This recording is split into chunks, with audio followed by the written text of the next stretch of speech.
My wife and I just bought our first house, which is a huge achievement for any couple, 3 kids in. It's a big deal. And I don't know, have any of you ever moved, anybody ever moved houses? It is a pain, right? We had to take all of our stuff from one place, put it all in boxes. Thankfully, we had a moving company actually take this stuff over, because I've done that alone myself. But we just had to pack everything inside. And you know, 3 kids, a full house, 2 full-time job, we did the best that we could just fitting the stuff in the boxes. But then came time to unpack. So we get to the new house and it's like a sea of boxes everywhere. The basement is full of boxes, the bedrooms are full of boxes, the living room, the kitchen. My wife, with all her friends, takes over the living area and she just kind of sends me to the basement and says, go down to the basement and figure out what we actually need to bring up.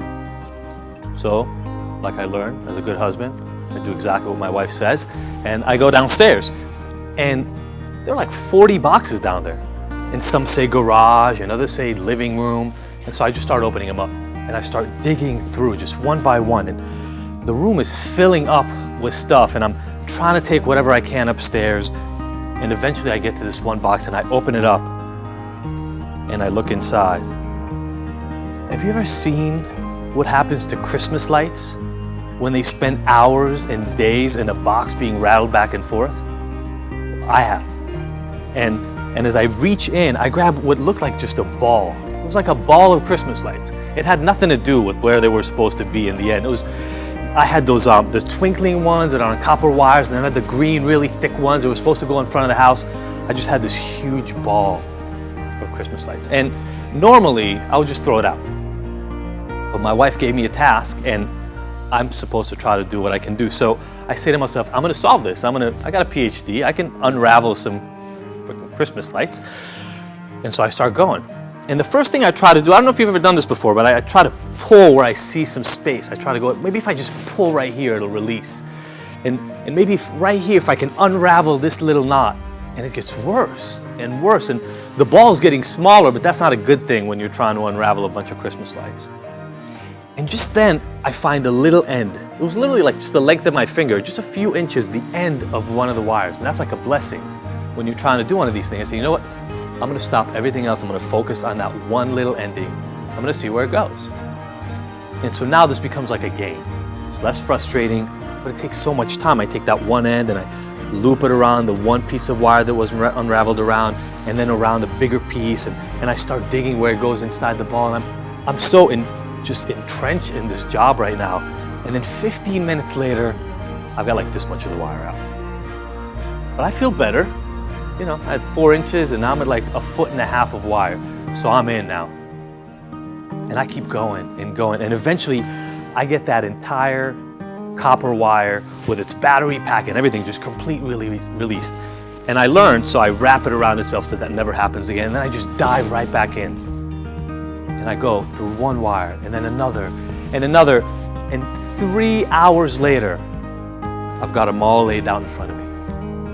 Beautifully ready for Christmas, which is about to come. And I'm a Jew, so we can talk about why it is that I'm preparing Christmas lights later. That's a different story, but I did it. I got it all done.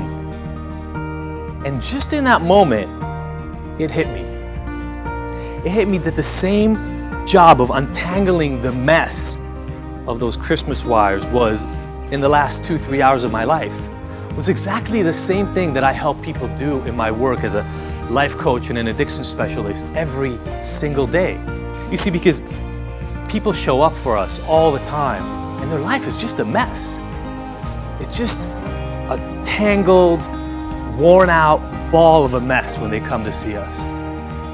Did you know that almost 1 in 2 college students struggles with crippling anxiety and depression? Or that 1 in 3 college students ends up meeting criteria for an actual diagnosable mental health disorder? How about the fact that suicide is the 2nd leading cause of death on college campuses? You see, what happens normally when people come and complain about these disorders is kind of what I started out doing with that ball at the beginning. We try to pull and wrestle ourselves through it, kind of hope that with brute force we'll get them out. We call them names. We tell them they're depressed, they're anxious, they're bipolar, they're alcoholics or addicts. You see, what we think we're doing during that time is we think we're giving them, and honestly ourselves, an explanation of why they're in front of us struggling. But while we may be doing a little bit of that, we're also doing something else that is at least as important. We're also boxing them in that reality. And research has shown us over and over and over again that the label you use to describe people ends up defining the behavior that they show you. There's a better lesson in this. All we really have to do is look at the person in front of us and just take that little bit of wire that's peeking out.